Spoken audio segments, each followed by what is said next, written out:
Okay, today we've got the rotary table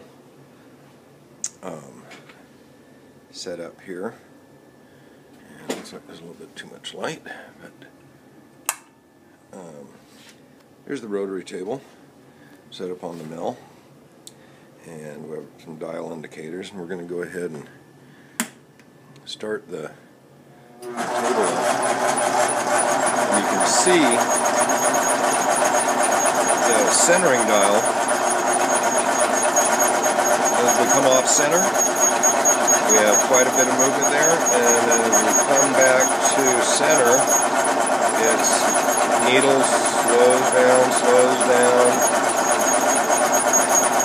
and then finally we're showing center. I just kind of wanted to show everybody that. We're going to continue working on the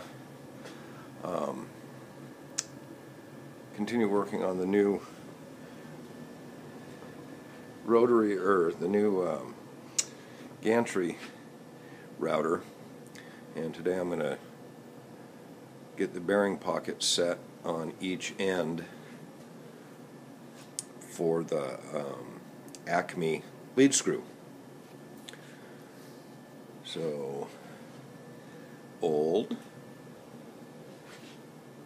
new.